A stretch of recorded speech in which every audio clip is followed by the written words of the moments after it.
Hi student, आज के इस लेक्चर में आप सभी का स्वागत है। आज हम पढ़ने वाले हैं इलेक्ट्रोकेमिकल सेल, जिसको विद्युत रासायनिक सेल भी कहा जाता है, या फिर गैल्वेनी सेल, या फिर वोल्टेनिक सेल, या फिर वोल्टी सेल। अर्थात इसके 3 से 4 नाम हैं।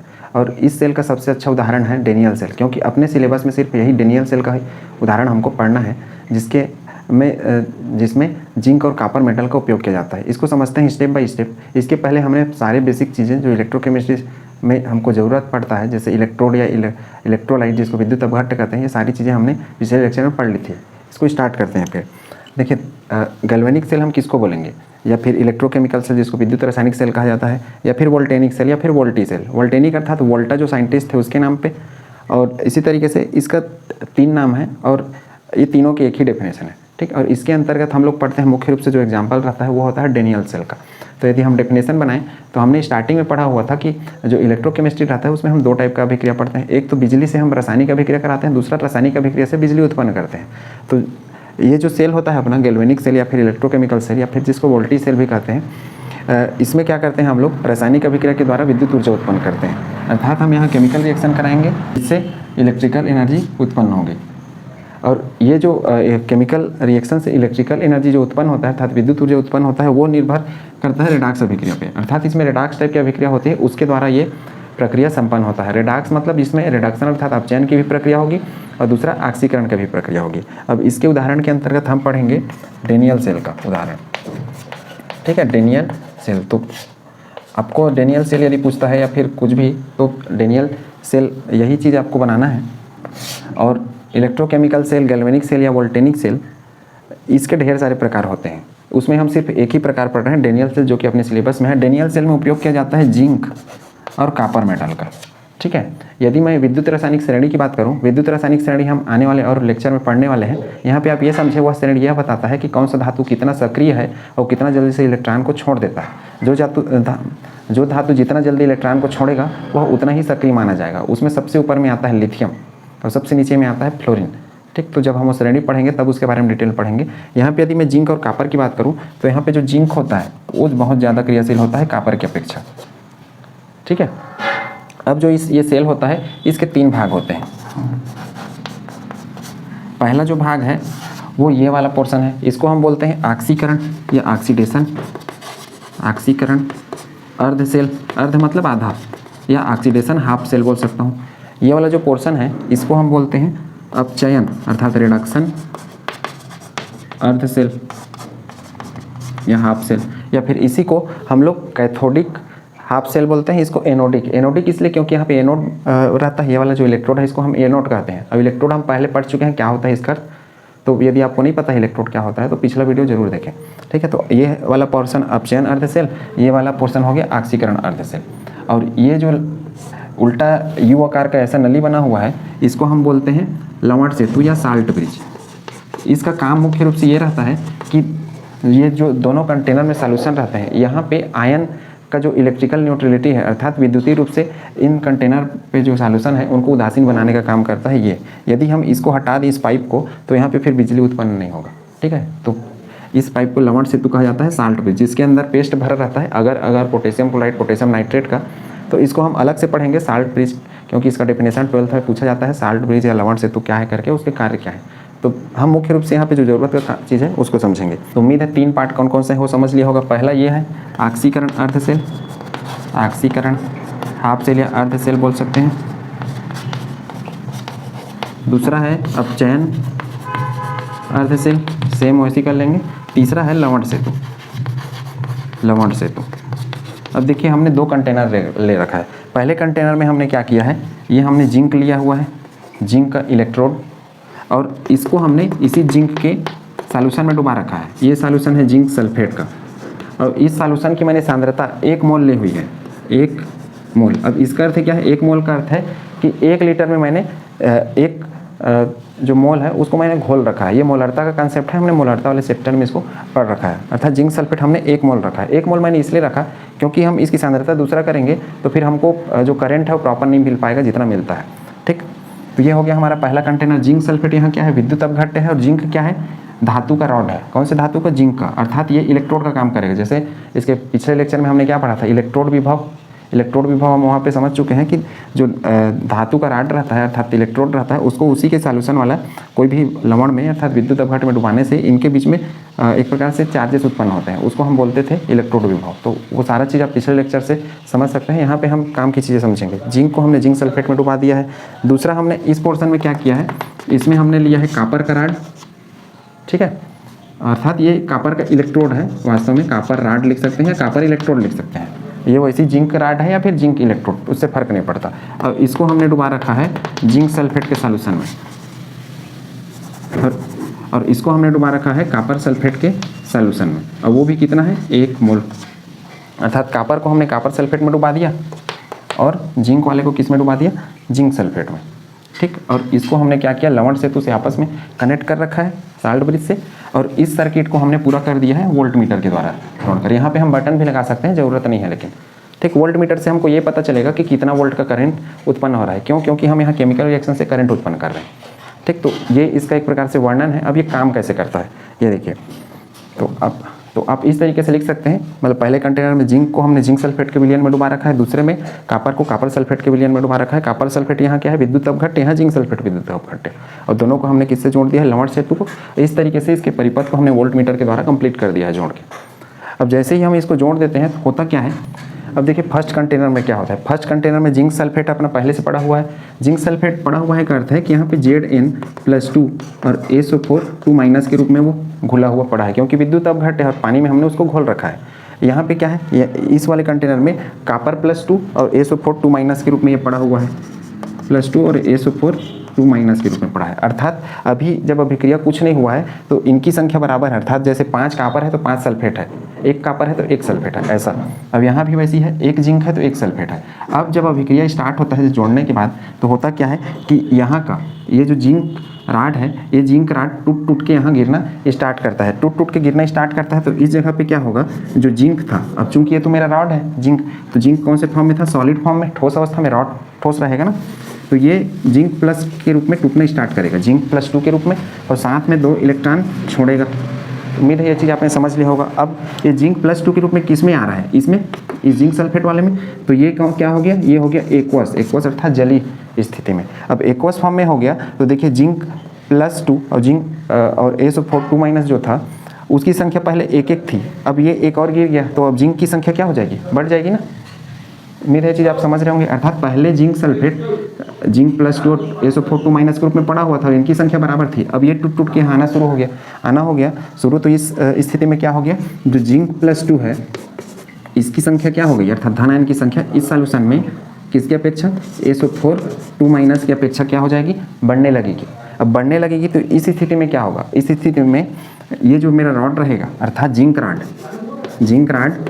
राड क्या हो जाएगा, पतला होना स्टार्ट हो जाएगा, अर्थात छोटा हो जाएगा, ठीक, क्योंकि ये टूट टूट के यहाँ गिर रहा है ना।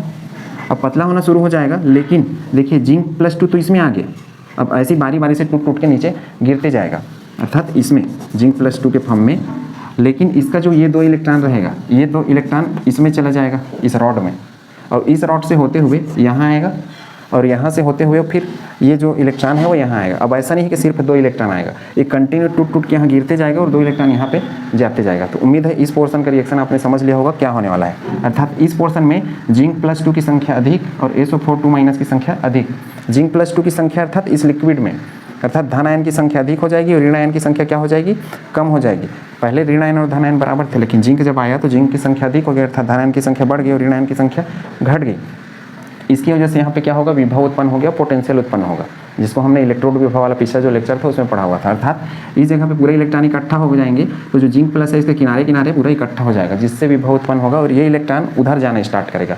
अब जिस समय यहाँ पे ये टूट रहा था उसी समय यहाँ पे क्या होगा, अब ये 2 इलेक्ट्रॉन इसमें से होते हुए कहाँ आ गया, यहाँ आ गया 2 इलेक्ट्रॉन, ठीक है। तो इसमें कॉपर राड में, अब कॉपर राड में इलेक्ट्रॉन आ गया तो यहाँ पे क्या पड़ा हुआ है, इसके अंदर तो ये कॉपर +2 पड़ा हुआ है ना, कॉपर +2 या फिर 2+, कॉपर +2 2+ कैसे पड़ा हुआ है, ये देखिए कॉपर सल्फेट का विलयन हमने लिया है 1 मोल, और ये आयनों के फॉर्म में पहले से पड़ा रहता है, ठीक है। अर्थात अभी कॉपर +2 और SO4 2- जब रिएक्शन नहीं हुआ था तब इनकी संख्या भी बराबर थी, अर्थात 1 कॉपर है तो 1 सल्फेट है, 2 कॉपर तो 2 सल्फेट, 3 कॉपर तो 3 सल्फेट, ठीक है। लेकिन अब यहाँ इलेक्ट्रॉन आ गया तो इलेक्ट्रॉन क्या होता है, ऋण आवेश वाला, और ऋण आवेश वाला किसको आकर्षित करेगा, हमेशा धन आवेश वाले को। तो ये जो कॉपर रहता है, इसी कॉपर सल्फेट का, ये क्या होगा, इसमें जा जाके चिपकना शुरू हो जाएगा ये वाले में, ठीक है। तो चिपकना शुरू हो जाएगा तो क्या होगा, यहाँ का रिएक्शन देखिए, ये Cu2+, अर्थात ये वाला Cu2+ किसका, ये कॉपर सल्फेट का, ये किस फॉर्म में था, लिक्विड फॉर्म में था ना, एक्वस फॉर्म में, प्लस देखिए यहाँ से इलेक्ट्रॉन गया है, यही 2 इलेक्ट्रॉन, तो इस 2 इलेक्ट्रॉन को ग्रहण कर लेगा और ये Cu बना लेगा और ये हो जाएगा सॉलिड, सॉलिड अर्थात ये इस राड में इकट्ठा हो जाएगा। अब देखिए राड में इकट्ठा होगा, इस समय क्या होगा, यहाँ से कॉपर जा जाके यहाँ इकट्ठा हो रहा है, अर्थात ये राड मोटा हो जाएगा और ये वाला राड क्योंकि टूट रहा है, ये हो जाएगा पतला समय के साथ धीरे धीरे, अर्थात ये पतलू बन जाएगा और ये मोटू बन जाएगा, ऐसे समझ सकते हो। अब ये मोटा हो जाएगा तो इस स्थिति में क्या होगा, ये जो कॉपर सल्फेट था इसका कॉपर इसमें जाके चिपक गया। अब इस सॉल्यूशन में क्या बचा, अधिक मात्रा में। अब इस सॉल्यूशन में यहाँ पे जो SO4 है 2- अर्थात ऋण आयन की संख्या अधिक है और Cu+2 अर्थात धन आयन की संख्या क्या है, यहाँ पे कम है। और इस समय जो कॉपर हमारा रॉड है वो क्या हो रहा है, कॉपर रॉड, हमारा कॉपर रॉड बड़ा हो रहा है अर्थात मोटा हो रहा है, ठीक है। लेकिन यहाँ पे क्या हो रहा था, देखिए जिंक रॉड छोटा हो रहा था, अर्थात ये पतला हो रहा था और ये क्या हो रहा था, ये हो रहा था मोटा। तो उम्मीद है कॉन्सेप्ट आपने समझ लिया होगा। अर्थात यहाँ पे मैं क्या बोल सकता हूँ कि जो जिंक है उस जिंक का यहाँ पे ऑक्सीकरण हो गया, ठीक है। ऑक्सीकरण कैसे समझेंगे हम लोग, देखिए ये जिंक है तो इसका सामान्य अवस्था में ऑक्सीकरण अंक 0 रहेगा, लेकिन +2 हो गया तो 0 से +2 हो गया ये, अर्थात इस जगह पे क्या हो रहा है, यहाँ पे हो रहा है ऑक्सीकरण, ऑक्सीकरण, ठीक। तो ये स्टेप को समझते जाएंगे कौन कौन सा हम कर रहे हैं। और यहाँ पे क्या हो रहा है, यहाँ पे कॉपर +2 अर्थात इसका ऑक्सीकरण अंक +2 से क्या हो रहा है, +2 से ये हो रहा है 0 कि इस इलेक्ट्रॉन को ग्रहण करके। और अपचयन मतलब में क्या होता है, इलेक्ट्रॉन को ग्रहण करना, अर्थात इस जगह पे हो रहा है अपचयन, अपचयन, ठीक। अर्थात ये वाला जो रिएक्शन है अपना, इसको आप लिख सकते हैं, ये अपना 3 स्टेप इसका, वैसे 3 स्टेप इसका। तो उम्मीद है यहाँ जगह आपने समझ लिया होगा, अर्थात वहाँ ऑक्सीकरण अंक कम हो गया, यहाँ ऑक्सीकरण अंक बढ़ गया। और ये सब हुआ इस लवण सेतु की वजह से। ये लवण सेतु यहाँ पे मुख्य रूप से ये काम करेगा कि यहाँ पे जिंक +2 की संख्या बढ़ जाएगी और सल्फेट की संख्या घटेगी, अर्थात ऋण आयन की संख्या घटेगी। तो यहाँ पे उल्टा है, ऋण आयन अधिक हो गया, प्लस की संख्या कम हो गई। तो इन्हीं को मेंटेन करने के लिए क्या करता है, ये लवण सेतु है अपना आयन इनमें छोड़ता है। इसको हम लवण सेतु वाले सेक्शन में पढ़ेंगे, ठीक है, कैसे अपना आयन छोड़ के दोनों तरफ अर्थात धन आयन और ऋण आयन की संख्या को बराबर रखता है, ठीक है। तो उम्मीद है कॉन्सेप्ट आपने समझ लिया होगा। अब इस स्थिति में देखिए हमारे पास 2 रिएक्शन बनते हैं, एक रिएक्शन तो ये मिला जिस जो ऑक्सीकरण वाला था, और दूसरा रिएक्शन हमको ये मिला जो अपचयन वाला था। चूंकि इस साइड पे अपचयन होता है इसलिए इसको बोलते हैं अपचयन अर्ध सेल। अर्ध सेल क्यों बोल रहे हैं, क्योंकि इनको हम पूरा जोड़ेंगे तब गैल्वेनिक सेल है या फिर इलेक्ट्रोकेमिकल सेल है। अब इनको अलग अलग करेंगे तो आधा सेल ये हो गया, इस बीच से काट दूंगा तो आधा सेल ये होगा। चूंकि अपचयन हो रहा है इसलिए इस साइड को अपचयन अर्ध सेल अर्थात क्या बोल सकते हैं हम लोग, रिडक्शन हाफ सेल, और इसको ऑक्सीडेशन अर्थात ऑक्सीकरण अर्ध सेल। अब ये अपचयन जो हो रहा है इस साइड को कहा जाता है एनोड। अभी जो अपचयन हो रहा है इस साइड को कहा जाता है कैथोड।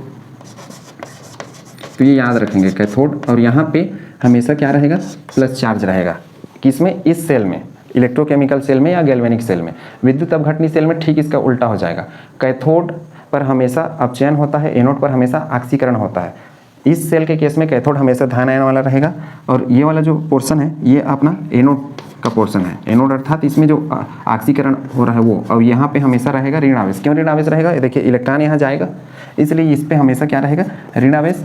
और यहाँ पे क्या होगा, इलेक्ट्रॉन आएगा लेकिन यहाँ ऋण आवेश नहीं रहेगा। ऋण आवेश क्यों नहीं रहेगा, क्योंकि ये कॉपर जाके चिपकेगा तो ऋण आवेश की संख्या को खत्म कर देगा ना, न्यूट्रल हो जाएगा। धन वाला ऋण के साथ जब मिक्स होगा तो यहाँ पूरे धनेश धन इकट्ठे हो जाएंगे, जिसको हमने इलेक्ट्रोड विभव वाला जो पिछला लेक्चर था उसमें पढ़ा हुआ था, ठीक। तो यहाँ पे धन आयन की संख्या अधिक हो जाएगी, और इस इलेक्ट्रोड को हम बोलते हैं कैथोड इलेक्ट्रोड, और इसको बोलते हैं हम लोग एनोड इलेक्ट्रोड। कैथोड पे हो रहा है यहाँ पे अपचयन और यहाँ पे हो रहा है ऑक्सीकरण। इस तरीके से एक प्रकार से क्या हो गया, ऑक्सीकरण अपचयन दोनों की प्रक्रिया हो गई, और इसीलिए क्या है, यह रेडॉक्स अभिक्रिया द्वारा कार्य करता है, जो बताया था वो। उम्मीद है चीज़ आपने समझ लिया होगा जाएगा। इसको नोट करिए, फिर हम ये जो रिएक्शन है इनको हम एक साथ जोड़ के सेल रिएक्शन बनाते हैं कि वो कैसे दिखने वाला है, ठीक। जल्दी से नोट करिए। देखिए इसका हम लिख रहे हैं कुल सेल अभिक्रिया, अर्थात ये जब सेल में रिएक्शन हुआ, अर्थात जिंक से जिंक +2 बना और कॉपर +2 से कॉपर बन गया, तो ये सेल अभिक्रिया को यदि हम टोटल एक साथ लिखें तो कैसे दिखने वाला है, सेल अभिक्रिया। सेल अभिक्रिया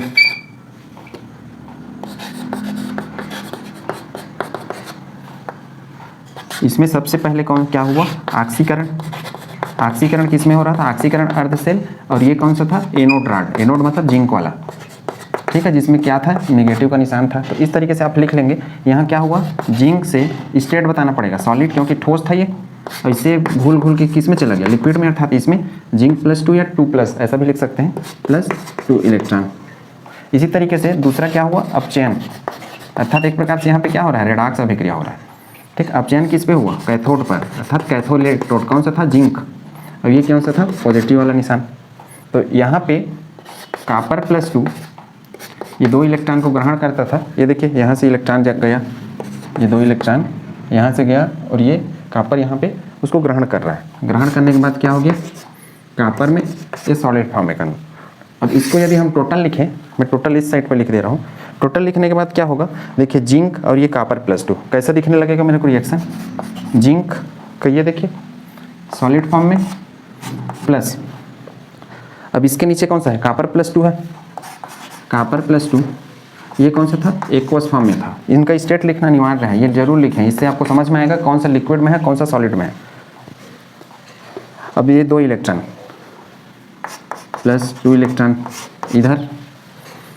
इधर देखिए, जिंक +2 और Cu, जिंक +2 प्लस Cu, ये था सॉलिड, और जिंक +2 क्या था, एक्वस, AQ, ठीक है। उम्मीद है चीज़ आपने समझ लिया होगा। और साथ में क्या था, 2 इलेक्ट्रॉन, 2 इलेक्ट्रॉन कौन सा, ये वाला, ठीक। अर्थात इस साइड को यहाँ जोड़ना है, इस साइड को यहाँ जोड़ना है, मतलब लेफ्ट वाले को लेफ्ट साइड से, राइट वाले को राइट साइड से, टोटल जोड़ेंगे तो क्या मिल जाएगा हमको, ये जिंक सॉलिड, देखिए ये 2 इलेक्ट्रॉन इस 2 इलेक्ट्रॉन से कैंसिल हो जाएगा, प्लस Cu +2, और ये हो जाएगा AQ, और ये हो जाएगा जिंक +2, और ये हो जाएगा Cu सॉलिड। तो इस तरीके से हमको ये रेडॉक्स अभिक्रिया मिल जाएगा एक प्रकार से सेल का, ठीक। यहाँ पे देखिए जिंक +2 बना रहा है, अर्थात ऑक्सीकरण अंक 0 था इसका, ये देखिए सामान्य अवस्था में ऑक्सीकरण अंक 0 रहते हैं, और उससे क्या बन रहा है, +2, अर्थात बढ़ रहा है, इसलिए ऑक्सीकरण यहाँ पे +2 है, और ये 0 हो रहा है, अर्थात घट रहा है, इसलिए इसका क्या हो रहा है, अपचयन। इन्हीं को हमने मिला दिया तो ये सेल अभिक्रिया बन गया। तो उम्मीद है चीज़ आपने समझ लिया होगा। अब ये सारी चीज़ें हम जब 1 मोल कंसंट्रेशन पे करते हैं, ठीक है, 1 मोल कंसंट्रेशन पे, तो ये जो सेल होता है, जो डेनियल सेल यहाँ पे हम पढ़ रहे हैं, किसके, गैल्वेनिक सेल, या इस सेल के उदाहरण के रूप में जिंक कॉपर वाला, ये जिंक कॉपर ये डेनियल सेल था। तो इसमें 1.10 वोल्ट का करंट उत्पन्न हो जाता है। करंट मतलब एक प्रकार से विभव उत्पन्न होता है। अब करंट किधर जाएगा, देखिए इलेक्ट्रॉन इधर बह रहा है, तो करंट इसका ठीक उल्टा बहता है, अर्थात इस दिशा में धारा बहेगी, अर्थात I। धारा इस दिशा में क्यों बहेगी, इस दिशा में इसलिए बहेगी क्योंकि ये वाला जो प्लस वाला हिस्सा रहता है, इधर हमेशा जो सांद्रता है वो अधिक रहता है। प्लस का अर्थ ही यही है कि सांद्रता यहाँ अधिक रहेगा, माइनस का अर्थ है कि इस साइड पे सांद्रता कम रहेगा। सांद्रता अर्थात मात्रा, किसकी मात्रा, विभव की मात्रा, ठीक है। मतलब इन दोनों के बीच में जो विभव का अंतर है और इन दोनों के बीच में विभव का अंतर है, तो इनके बीच में विभव का अंतर इनकी अपेक्षा बहुत ज़्यादा है, इसलिए करंट हमेशा यहाँ से यहाँ बहेगा और इलेक्ट्रॉन इधर बहेगा। अर्थात इलेक्ट्रॉन कहाँ से जा रहा है, इलेक्ट्रॉन बहेगा एनोड से कैथोड, एनोड से कैथोड, लेकिन जो करंट है अर्थात धारा ये कहाँ से बहेगा, कैथोड से एनोड, कैथोड से एनोड। तो ये याद रखना है, इसको नोट करिए। फिर हम सेल रिप्रेजेंटेशन सीखते हैं। अर्थात सेल रिप्रेजेंटेशन का अर्थ है कि ये जो विद्युत रासायनिक सेल है इनको हम एक सूत्र के रूप में ढालेंगे जिसमें कैथोड और एनोड पता चलेगा, ये लवण से तो ये पता चलेगा कौन सा इलेक्ट्रोड है प्लस वाला और कौन सा इलेक्ट्रोड है माइनस वाला, और कौन सा विलयन की सांद्रता कितनी है। अर्थात इनको हम एक सूत्र के रूप में ढालेंगे जिससे हमको ये कौन सा सेल है, किस पे प्लस या किस पे माइनस चार्ज है पता चलने लगेगा। ठीक है, इसको नोट करिए जल्दी।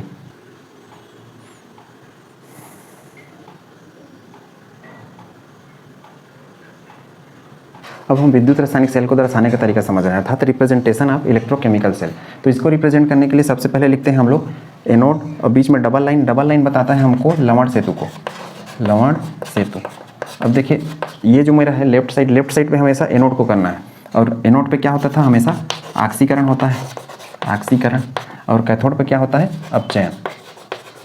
अर्थात जो राइट हैंड साइड है मेरा, इस साइड पे कैथोड को लेना है, LHS लेफ्ट हैंड साइड पे क्या लेना है, एनोड को लेना है। और बीच में जो डबल लाइन है या समानांतर रेखा है इसको मैं बोल सकता हूँ लवण सेतु। अर्थात लवण सेतु को दर्शाने के लिए दो खड़ी लाइन लगाते हैं। दूसरा है धातु रॉड और आयन के बीच में एक खड़ी रेखा लगाते हैं। धातु रॉड और आयन के बीच का अर्थ है कि जैसे ये धातु ये रॉड था जिंक का, और वो किस में डूबा हुआ था, जिंक +2 के में, तो इसलिए इसको जिंक +2 और AQ, इसका अर्थ आप समझ रहे होंगे। अर्थात ये जो खड़ी लाइन है ये बताएगा कि ये वाला जो है ये ठोस अवस्था में है, ये वाला है द्रव अवस्था में। ठीक है, तो अवस्था को दिखाने के लिए खड़ी लाइन लगाते हैं। अब हम देखते हैं इसके आधार पर कैसे हम लिखेंगे। हमने अभी तक क्या देखा है कि जो जिंक है, जिंक से जिंक +2 बनता था, 2 इलेक्ट्रॉन मुक्त करता था। ये ऑक्सीकरण वाला था, जो कि कौन से कंटेनर में था, ये हमने 2 कंटेनर इस तरीके से बना रखा था, और ये साल्ट ब्रिज था। तो ये हमारा कौन था, लेफ्ट हैंड साइड था, और ये राइट हैंड साइड, अर्थात ये हमारा दायां साइड और ये हमारा बायां साइड जो रहता है, इसमें हमेशा एनोड और ऑक्सीकरण, और इसमें कैथोड और अपचयन। तो जिंक से जिंक बना, जिंक +2 बना, और ये कॉपर +2 से, जो कि किस में था, एक्वस फॉर्म में, अर्थात कॉपर +2 इस लिक्विड में था ना, और इसमें जिंक ये सॉलिड में था, अर्थात यहाँ का जो रॉड था वो लिक्विड में चला जा रहा था टूट के, और ये कॉपर वाला कॉपर में इस तरीके से आया, किसको ग्रहण करके, 2 इलेक्ट्रॉन को ग्रहण करके। इस तरीके से हमारा एक पूरा कंप्लीट रिएक्शन था। अब इसी को इस प्रकार से कोई फार्मूला दिया रहता है, तो उससे हम सेल अर्थात विद्युत रासायनिक सेल का फार्मूला बनाते हैं, ये दोनों नियम का प्रयोग करके। कैसे करते हैं देखिए, एनोड पैरेलल कैथोड, तो एनोड पैरेलल कैथोड, और पैरेलल अर्थात ये बीच में 2 खड़ी लाइनें या समानांतर रेखाएं। एनोड कौन सा है, ये वाला अपना पूरा एनोड का था, तो मैं लिखूंगा जिंक। ठीक है, कौन सा अवस्था में था, सॉलिड। अब देखिए हमने क्या लिखा है, धातु राड और आयन के बीच में हमको खड़ी रेखा लगाना है, तो ये धातु था राड, धातु राड, और ये आयन था, तो इसके बीच में हमको एक खड़ी रेखा लगाना है इस तरीके से, जिंक +2, और ये किस में था, एक्वस फॉर्म में। ठीक, उम्मीद है चीज़ आपने समझ लिया होगा। ये हमारा पूरा पोर्शन हो रहा था एनोड में। अब 2 खड़ी रेखा लगाइए इस तरीके से। खड़ी रेखा मतलब ये क्या बताता है, लवण सेतु, अर्थात इस चीज़ को ये बैलेंस करने का काम करता है आयनों को, इसलिए ऐसा 2 खड़ी रेखा लगाते हैं। अब सेम देखिए कैथोड में कौन सा चीज़ है, ये शुरुआत इससे हो रहा है ना, इसलिए तो कैथोड में Cu+2 ये एक्वस फॉर्म में था, इससे क्या बन रहा है, कॉपर बन रहा है सॉलिड फॉर्म में, अर्थात +2 से 0 हो रहा है ऑक्सीकरण अंक, अर्थात ये वाला क्या है, अपचयन। अब एक चीज़ और ध्यान रखेंगे कि ये जो एक्वस अर्थात लिक्विड फॉर्म में रहते थे, अर्थात इनके जो विलयन, इसकी सांद्रता कितनी लिया था हमने, 1, तो इसको सांद्रता को भी यहाँ नीचे में लिखा जाता है 1 मोल, और इसकी भी सांद्रता कितनी थी 1, तो इसलिए 1 मोल, अर्थात नीचे में सांद्रता को इस तरीके से लिखा जाता है। अब कभी कभी क्या होता है, इनके निशान भी लिखते हैं, कैथोड पे कौन सा आवेश था, एनोड पे कौन सा, ये एनोड वाला पूरा पोर्शन था, एनोड पे कौन सा था अपना, एनोड पे हम ऋण आयन रखते थे, तो ये वाला पोर्शन पे मैं यहाँ ऋण लिख दूंगा, और ये वाले पोर्शन पे पूरा धन लिख दूंगा। ये ऑप्शनल है, जरूरी नहीं है लिखना। ठीक है, ये धन और ऋण वाला जरूरी नहीं है, बाकी चीज़ें जरूरी रहती है, अर्थात आपको सांद्रता बताना पड़ेगा जो विलयन है उसका। ये जिंक सल्फेट विलयन वाला ही जिंक +2 आयन है, ठीक है, उसकी सांद्रता को, और एक कॉपर सल्फेट वाला विलयन था उसका सांद्रता। तो उम्मीद है आपने सेल रिप्रेजेंटेशन सीख लिया होगा। अब इससे एक क्वेश्चन ऐसा पूछ सकता है कि इस तरीके से आपको सूत्र दे दे और पूछ दे सेल अभिक्रिया क्या होगा। ठीक है, तो सेल अभिक्रिया क्या होगा यदि पूछता है, तो उस केस में आपको क्या करना है, ऐसे खड़ा हो जाना है यहाँ पे, और ये वाला कौन सा है आपका, इसमें यदि मैं इस बीच में खड़ा हो जाऊँ तो ये वाला मेरा है राइट साइड, और ये वाला कौन सा है, लेफ्ट साइड। यहाँ पे यदि खड़ा हो जाऊँ तो ये वाला कौन सा है मेरा, लेफ्ट साइड, और ये वाला कौन सा है, राइट साइड। तो लेफ्ट को लेफ्ट से जोड़ देना है। सेल अभिक्रिया यदि पूछता है तो ये तो मैं सेल रिप्रेजेंटेशन बताया, जो कि खत्म हो गया हमारा। ठीक है, सेल अभिक्रिया अर्थात ऐसा सूत्र देख के पूछता कि सेल अभिक्रिया क्या होगा। इसके पहले हमने इस टाइप का जो अभिक्रिया था उसको टोटल करके बनाया था ना, उसको मैं बात कर रहा हूँ। तो सेल अभिक्रिया क्या होगा, तो उसको आपको यहाँ बीच में खड़ा होकर ये लेफ्ट साइड और ये राइट साइड इस तरीके से देखना है। तो लेफ्ट को लेफ्ट से जोड़ना है। कैसे लेफ्ट को लेफ्ट से, देखिए ये सेल अभिक्रिया बता रहा हूँ इसी से, सेल अभिक्रिया, ये आपका ट्रिक है सेल अभिक्रिया बनाने का। देखिए जिंक है, जिंक, और देखिए ये लेफ्ट हो गया, यहाँ खड़ा होऊंगा तो मेरा लेफ्ट है ना, लेफ्ट मतलब बायां साइड, और ये वाला दायां साइड, तो प्लस Cu+2 एक्वस, उसके बाद इस तरीके से राइट, ये वाला zinc +2 aqueous plus Cu solid, ये इसको सेल अभिक्रिया बोलते हैं, जो कि हमने थोड़ा देर पहले लिखा हुआ था। ठीक है, तो इस ऐसा सूत्र देख के आपको ऐसा पूछ सकता है। ठीक, तो उम्मीद है सेल रिप्रेजेंटेशन का तरीका आपने सीख लिया होगा, कैसे हम सेल को रिप्रेजेंट करेंगे इस फार्मूला के द्वारा। ठीक है, ये आपको हमेशा याद रखना है। एनोड को इधर रखना है आपको लेफ्ट हैंड साइड पे, कैथोड को हमेशा राइट हैंड साइड पे रखना है। और ये एल आर मैं इसको बनाने के लिए लिखा, ये आपको सिर्फ इसको बनाने के लिए सीखने के लिए था, बाकी इसका कोई औचित्य नहीं है। ठीक है, उम्मीद है सेल रिप्रेजेंटेशन आपने समझ लिया होगा कि कैसे जो अपना गैल्वेनिक सेल रहता है उसको रिप्रेजेंट करते हैं एक फार्मूला के रूप में, और इस फार्मूला से हम कैसे सेल अभिक्रिया भी पता कर सकते हैं। ठीक, इसको नोट करिए, फिर हम पढ़ते हैं कि लवण सेतु अर्थात साल्ट ब्रिज क्या होता है और उसका उपयोग कैसे करते हैं, क्योंकि हमने यहाँ अभी सिर्फ साल्ट ब्रिज समझा है कि ये मुख्य रूप से दोनों को आयनों को बैलेंस करने का काम करता है, लेकिन अब उसका उपयोग हम समझेंगे और कैसे आयनों को बैलेंस करता है वो समझते हैं और कैसे साल्ट ब्रिज को बनाते हैं ये भी समझते हैं। ठीक,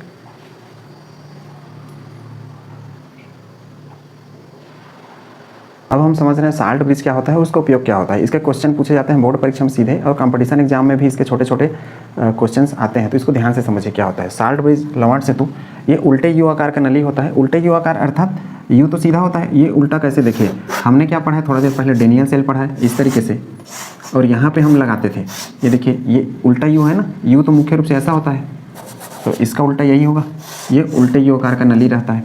ठीक, जिसमें हमने KCl KNO3 या अमोनियम क्लोराइड या NH4NO3 को अगर के साथ मिलाकर पेस्ट बना दिया और इसके अंदर भर दिया है, अर्थात इस नली के अंदर हम उसको फिक्स कर देते हैं, भर देते हैं, और भरने के बाद क्या करते हैं, यहाँ पे हम ग्लास वूल लगा देते हैं। ठीक है, ये क्या रहता है, ग्लास वूल रहता है।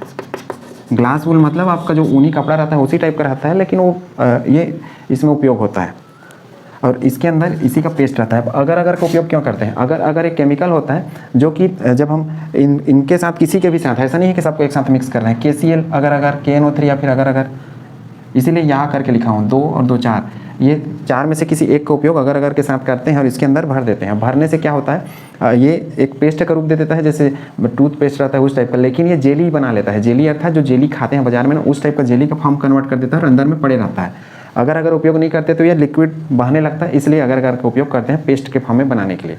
ठीक, तो उम्मीद है ये चीज़ आपने समझ लिया होगा लवण सेतु क्या है। अब यहाँ पे ध्यान देने वाली बात यह है कि हम यहाँ पे KCl KNO3 या इन्हीं चारों का उपयोग क्यों करते हैं, दूसरा उपयोग क्यों नहीं करते। इसका कारण ये है कि इनके जो धन आयन और ऋण आयन रहते हैं, अर्थात K+Cl- K+NO3- या फिर NH4+Cl- NH4+NO3-, इनके आयनों की जो गति रहती है वो एक बराबर रहती है। अर्थात मैं बोल सकता हूँ कि जो ये K+ है और ये Cl-, इनके आयनों की गति ये समान होती है, समान। अब आयनों की गति समान का अर्थ क्या है, आयनों की गति समान का अर्थ है कि जब हम इसको इस पेस्ट में भर देंगे, अर्थात इस लवण सेतु बनाने के समय, और यहाँ पे हमने क्या ले रखा था, यहाँ पे जिंक ले रखा था, और यहाँ पे हमने क्या कर रखा था, यहाँ पे हमने ले रखा था कॉपर। होता क्या था, जिंक यहाँ पे टूट के आता था, और इसके अंदर जिंक आयन की संख्या बढ़ गई थी Zn+2 की, अर्थात धन आयन यहाँ अधिक हो गया था इस साइड पे, और सल्फेट अर्थात ऋण आयन क्या हो गया था, कम हो गया था। इस साइड पे क्या हुआ, कॉपर सब यहाँ चिपक गए थे, तो यहाँ पे SO4 की संख्या अधिक हो गई थी। क्यों, क्योंकि ये घोल कॉपर सल्फेट का था, हमने डेनियल सेल में इन चीज़ों को पढ़ रखा है, और ये घोल किसका था, जिंक सल्फेट का। तो यहाँ पे जिंक आयन अधिक हो गए थे अर्थात धन आयन, और यहाँ पे ऋण आयन अधिक हो गए थे, अर्थात कॉपर की संख्या कम हो गई थी यहाँ पे, और सल्फेट की संख्या अधिक हो गई थी, अर्थात ऋण आयन इसमें अधिक और धन आयन अधिक। तो उस समय क्या करेगा कि जब हम एक समान गति वाले आयनों को जब पेस्ट भरे रहते हैं इस टाइप से केमिकल का, तो इसमें जैसे मान लो यहाँ पे धन आयन अधिक हो गया और इस साइड पे ऋण आयन अधिक हो गया, तो जब ये अधिक होना शुरू होता है, अधिक नहीं होना चाहिए इसको, क्योंकि अधिक होगा तो हमारा सेल काम करना बंद कर देगा, सर्किट इसका बंद हो जाएगा कंप्लीट। अर्थात करंट जो ये 1.1 वोल्ट करंट देता था, 1.10 वोल्ट, जिसको विभवांतर या विभव बोल सकते हैं, इतना करंट देता था डेनियल सेल, ये करंट देना बंद कर देगा। अब उसी के लिए हमने ये क्या किया है, लवण सेतु को लगा रखा है। अब सोचो इसके अंदर जब जिंक प्लस आयन की संख्या बढ़ते जाएगी तो क्या होगा कि उसी समय इसके पेस्ट के अंदर भरा हुआ जो ये Cl- आयन है, वो Cl- आयन इधर आएगा और जिंक आयन को क्या करेगा, न्यूट्रल कर देगा, क्योंकि वो ऋण आयन वाला आएगा ना, तभी तो धन आयन वाले को कम करेगा। अर्थात ऋण आयन और धन आयन की संख्या यहाँ बैलेंस हो जाएगी, और मान लो इधर सल्फेट की संख्या बढ़ने लगी, अर्थात ऋण आयन की संख्या बढ़ने लगी, तो उसी समय क्या करेगा, ये जो K+ है वो इस पेस्ट से यहाँ से ये जो ग्लास वूल रहेगा इसमें से रिस के यहाँ पहुँच जाएगा, जिससे क्या होगा, यहाँ पे जो ऋण आयन और धन आयन की संख्या है वो बराबर हो जाएगी। अर्थात ऋण आयन की संख्या जब बढ़ती रहेगी तो वो ना बढ़े, इसलिए यहाँ धन आयन आएगा, और कहने का अर्थ ये K+ वाला इसकी ओर मूव करना स्टार्ट करेगा इस साइड पे, और Cl- किसकी ओर मूव करेगा, इस साइड पे, इस कंटेनर में। क्यों, क्योंकि यहाँ पे धन आयन अधिक हो रहा था, तो उसको बैलेंस करने के लिए ऋण आयन आएगा, तभी तो ऋण आयन की संख्या धन आयन की संख्या बराबर होगी। और यहाँ पे क्या हो रहा था, ऋण आयन अधिक हो रहा था, तो उसको धन आयन के बराबर करने के लिए यहाँ पे धन आयन आएगा। धन आयन आएगा तो क्या है, धन आयन की संख्या बढ़ने लगेगी यहाँ पे, अर्थात ये भी बैलेंस हो जाएगा इसकी वजह से, और ये भी बैलेंस। इससे क्या होगा, हमारा इलेक्ट्रॉन का फ्लो यहाँ से यहाँ होते रहेगा, और बिजली का करंट यहाँ से, हमेशा करंट इलेक्ट्रॉन के उल्टे दिशा में पाता है, जो कि मैं पहले बताया, एनोड से कैथोड इलेक्ट्रॉन बहेगा, और कैथोड से एनोड बिजली की धारा बहेगी, अर्थात बिजली की धारा इस साइड से बहती है, जिसको आई से रिप्रेजेंट करते हैं। आई अर्थात एम्पियर के लिए है, बिजली धारा को आई से रिप्रेजेंट करते हैं। तो उम्मीद है चीज़ आपने समझ लिया होगा कैसे हम लवण सेतु का उपयोग करते हैं। अर्थात यहाँ पे धन आयन का संख्या अधिक जब होने लगता है तो उसको मेंटेन करने के लिए इसका ऋण आयन वाला पोर्शन इधर आएगा, और यहाँ पे ऋण आयन की संख्या जब अधिक हो जाएगी तो धन आयन और ऋण आयन की संख्या यहाँ पे बराबर रखने के लिए यहाँ इसका धन आयन वाला पोर्शन उधर चला जाएगा। इस तरीके से ये भी विद्युतीय रूप से उदासीन बना रहेगा, ये भी विद्युतीय रूप से उदासीन बना रहेगा, और इलेक्ट्रॉन का फ्लो लगातार होता रहेगा। इलेक्ट्रॉन का फ्लो लगातार होगा तो क्या होगा, करंट भी लगातार हमको मिलता रहेगा।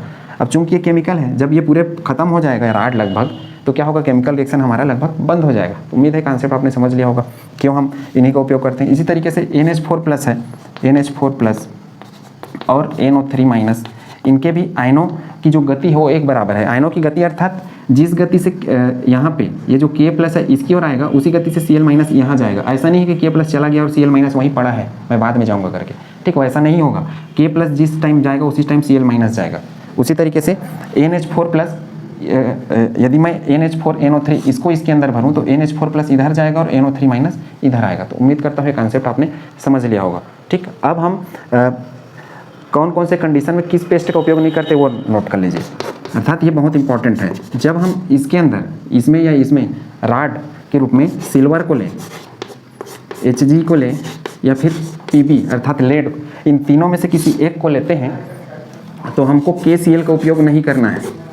अर्थात इसको पेस्ट बनाते समय देखिए यहाँ पे KCl लिखा है ना हमने, क्यों नहीं करना है, इसका कारण ये है कि KCl का जब हम इनको ले लें यदि किसी भी ग्लास राड में, अर्थात जब हम इनको ले लें किसी भी राड में, चाहे एनोड या कैथोड में, और KCl यदि इसके अंदर भरा रहेगा तो क्या होगा, इसमें का जो क्लोराइड है वो क्लोराइड इसके साथ सिल्वर क्लोराइड अर्थात AgCl इस तरीके से बना देगा, AgCl2, HgCl2 या फिर PbCl2, ये सब बना देगा और PPT बनाएगा। PPT अर्थात अवक्षेप, और यहाँ इकट्ठा हो जाएगा कंटेनर में, और हमारा जो एक प्रकार से बिजली उत्पन्न कराने का प्रक्रिया है वो बंद हो जाएगा। उम्मीद है कॉन्सेप्ट आपने समझ लिया होगा। हमको क्या उपयोग नहीं करना है, हमको यदि ये तीनों रहते हैं, कोई भी तीनों में से किसमें, इलेक्ट्रोड के रूप में, चाहे ये कैथोड वाला हो या चाहे एनोड वाला, तो हमको KCl को उपयोग नहीं करना है किसमें, लवण सेतु में। अर्थात KCl की जगह दूसरा चीज़ उपयोग कर सकते हैं, KNO3 या फिर NH4NO3, इन सब चीज़ों को। ठीक, तो उम्मीद करता हूँ ये कॉन्सेप्ट आपने समझ लिया होगा कैसे लवण सेतु काम करता है। लवण सेतु सिर्फ बैलेंस बनाने का काम करता है, धन आयन और ऋण आयन को। यहाँ भी अब सोचिए, यदि मैं इस पाइप, चूंकि हमने यहाँ पे ग्लास वूल लगा रखा है, अब यहाँ बिजली का वायर हम लगा सकते हैं क्या, नहीं लगा सकते।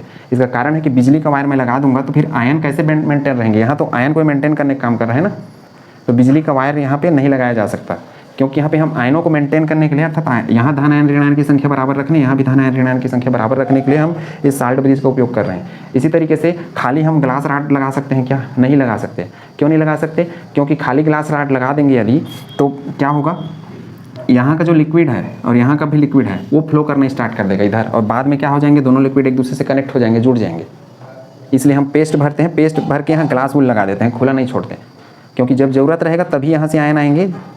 अर्थात इधर ऋण आयन अधिक हो जाएगा तो यहाँ धन आयन आएगा उसको मेंटेन करने के लिए, क्योंकि धन आयन की संख्या कम हो रही थी ना, तो यह धन आयन आएगा तो धन आयन की संख्या फिर बढ़ने लगेगी, अर्थात बराबर हो जाएंगे। फिर यहाँ पे किसकी संख्या, धन आयन की संख्या बढ़ जाती थी, तो धन आयन की संख्या न बढ़े, इसलिए इसका ऋणात्मक हिस्सा इधर आएगा।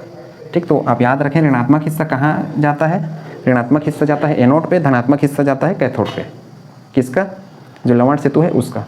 तो ये आपको कंपटीशन पेपर में पूछे जाते हैं, और इनका यदि इलेक्ट्रोड उपयोग होता है इन तीनों में से कोई भी एक, तो हमको ये उपयोग नहीं करना है। इसका कारण यह है कि ये जो KCl है, ये KCl इन तीनों से क्रिया कर लेता है। ये यदि सिल्वर ले लेते हैं, सिल्वर क्लोराइड बनाएगा, Hg लूँगा तो HgCl2 बना देगा, मरकरी क्लोराइड, ये PbCl2 बना देगा, और यहाँ पे PPT बना देगा, PPT अर्थात अवक्षेप बना देगा, जिससे पूरी प्रक्रिया रुक जाएगी। अब कार्य देखिए इसके, पहला कार्य है दोनों विलयनों को विद्युतीय उदासीन, विद्युतीय अर्थात धन आयन और ऋण आयन की संख्या हमेशा बराबर रखेगा, इलेक्ट्रिकली न्यूट्रल बनाने का काम करेगा। दूसरा है यह लिक्विड लिक्विड जंक्शन पोटेंशियल, जिसको द्रव द्रव संधि विभव, इसको अंग्रेजी में कहा जाता है लिक्विड लिक्विड जंक्शन पोटेंशियल, जिसको द्रव द्रव संधि विभव को बनने से रोकता है। कैसे बनने से रोकता है ये देखिए, होता क्या है, कभी जब हम यहाँ पे सामान्य पाइप लगा दें, अर्थात इसको हम यदि लवण सेतु को न लगा दें, सामान्य उल्टे यू आकार का एक नली में लगा दूं, तो नली लगाने से क्या होगा कि ये तो नली खोखला रहेगा मेरा इस तरीके से, ठीक है, यदि मैं लवण सेतु ना लगाऊं ऐसे नली को, तो इसमें का जो लिक्विड है वो क्या करेगा, यहाँ पहुँच जाएगा, यहाँ का भी लिक्विड यहाँ पहुँच जाएगा, जिससे क्या होगा, दोनों में चूंकि धन आयन ऋण आयन का तो अंतर रहता ही है, इस कारण क्या है, यहाँ पे विभव उत्पन्न हो जाएगा। विभव अर्थात एक प्रकार से करंट जैसे उत्पन्न हो जाएगा, लेकिन ये करंट नहीं रहेगा, यह काम करेगा, इसमें जो करंट बन रहा था, जैसे 1.10 वोल्ट करंट बन रहा था, तो उसको रोकने का काम करेगा। कैसे रोकने का, ये इसके उल्टा काम करता है, अर्थात करंट यहाँ से यहाँ फ्लो हो रहा था, जैसे 1.10 वोल्ट मेरे को करंट मिल रहा था, लेकिन जब ये दोनों सॉल्यूशन आपस में जुड़ गए और यहाँ पे लिक्विड लिक्विड जंक्शन अर्थात द्रव द्रव संधि विभव यदि उत्पन्न हो जाता है, मान लो 0.5 विभव उत्पन्न हो गया इतना वोल्ट का, तो ये क्या करेगा, जो 1.10 वोल्ट करंट यहाँ से यहाँ फ्लो हो रहा था, तो इसके उल्टा इधर से ये स्टार्ट हो जाएगा और 1.10 की जगह मेरे को कितना करंट मिलेगा, ये देखिए 0.5 लिख रखा हूँ, तो ये क्या हो जाएगा,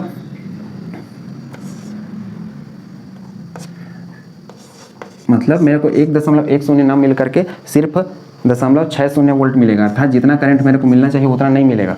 इसलिए जो लवण सेतु रहता है वो क्या करता है, यदि खाली ग्लास वाला पाइप रहता तो ऐसा होता, लेकिन लवण सेतु ऐसा ना हो उसको रोकने का काम करता है, जिससे आयन के रूप में मेंटेन रहता है, अर्थात आयनों को दोनों तरफ भेज के मेंटेन कर देता है, जिससे ऐसा नौबत नहीं आता, अर्थात करंट कम हो जाए करके। ठीक है, यदि लवण सेतु हम नहीं लगाते, सिर्फ बिजली का वायर लगा देते या फिर ऐसी ग्लास पाइप को लगा देते इस तरीके से, तो वो करंट को कम करने का काम करता। मतलब मुझे इतना करंट जो मिल रहा था अब वो इतना ना मिल करके, जैसे मान लो इतना करंट वहाँ जनरेट हो गया, उत्पन्न हो गया दोनों लिक्विड की वजह से, डिफरेंस अर्थात अंतर आ गया चार्ज में, तो इतना का कमी आ जाएगा, अर्थात मेरे को अब 1.10 ना मिल करके 0.60 मिलेगा। अब जरूरी नहीं है इतना ही मिले, कम ज़्यादा भी हो सकता है, मैं एक उदाहरण दे रहा हूँ। ठीक, तो उम्मीद है द्रव द्रव संधि विभव आपने समझ लिया होगा क्या होता है और इसको बनने से कैसे रोकता है। मतलब वो बनेगा तो जो करंट यहाँ से मेरे को 1.10 वोल्ट मिल रहा था, अब वो इसके उल्टा अर्थात इस साइड से बन जाता है, मतलब इस करंट को रोकने का काम करेगा, इधर से एक और करंट बन जाएगा, ऐसा है इसका अर्थ। ठीक, तीसरा है यह दोनों और आयनों को बैलेंस करने का, अर्थात दोनों और आयन को संतुलित करने का काम करता है। तो उम्मीद है चीज़ आपने समझ लिया होगा। चौथा है कि ऑक्सीकरण आधा सेल अर्थात अर्ध सेल और अपचयन अर्ध सेल, जिसको रिडक्शन हाफ सेल बोलते हैं, दोनों को ये आपस में कनेक्ट करने का काम करता है, जोड़ने का काम करता है। इस तरीके से आप इसको बहुत सारे इसके कार्य लिख सकते हैं। उम्मीद करता हूँ कॉन्सेप्ट आपने समझ लिया होगा। हम इन्हीं का उपयोग क्यों करते हैं, क्योंकि ये एक प्रकार से न्यूट्रल इलेक्ट्रोलाइट होते हैं। न्यूट्रल अर्थात उदासीन टाइप के विद्युत अपघट्य होते हैं, और इनके जो आयन रहते हैं उनकी गति समान रहती है, अर्थात आयनिक मोबिलिटी जो रहती है, गति अर्थात होता है मोबिलिटी, वो क्या होता है, इक्वल होता है, इसलिए हम इसका उपयोग करते हैं। तो उम्मीद करता हूँ पूरा कॉन्सेप्ट आपने समझ लिया होगा। इलेक्ट्रोकेमिकल सेल क्या है, जिसके अंतर्गत हमने डेनियल सेल का उदाहरण पढ़ा, जिंक कॉपर का, और वहाँ पे करंट कितना होता है, 1.10 वोल्ट का करंट उत्पन्न होता है जब हम 1 मोल सांद्रता लेते हैं। आज के लिए बस इतना ही। नेक्स्ट टॉपिक में हम बात करेंगे सेल के विभव के बारे में, या सेल पोटेंशियल, या फिर जिसको कहा जाता है इलेक्ट्रोमोटिव फोर्स या विद्युत वाहक बल किसका, सेल का, उसको हम कैसे कैलकुलेट करेंगे और आदर्श स्थिति में कैसे कैलकुलेट करेंगे। आदर्श स्थिति अर्थात स्टैंडर्ड स्थिति। स्टैंडर्ड का अर्थ होता है मानक, मानक का अर्थ होता है पूरे दुनिया में एक ही जैसे माना जाए। जैसे मानक स्थिति के लिए कंडीशन हमारा ये रहता है कि जो हमारा सांद्रता रहेगा, कंसंट्रेशन अर्थात विलयन का, वो हमेशा 1 मोल रहेगा। जो वातावरण का दाब रहेगा वो तो हम जानते हैं 1 वायुमंडलीय दाब होता है ये, और जो मेरा टेम्परेचर रहेगा वो रहेगा हमेशा 25 डिग्री सेल्सियस। ठीक है, तो ये तीनों जब स्थिति रहेगा उस समय हम सेल का विभव कैसे पता करेंगे और उसको फार्मूला के रूप में कैसे कन्वर्ट करेंगे, वो हम सीखेंगे नेक्स्ट जो अपना लेक्चर रहेगा उसमें, और साथ में उसके हम न्यूमेरिकल क्वेश्चन भी देखेंगे कैसे पूछे जाते हैं। ठीक, थैंक यू।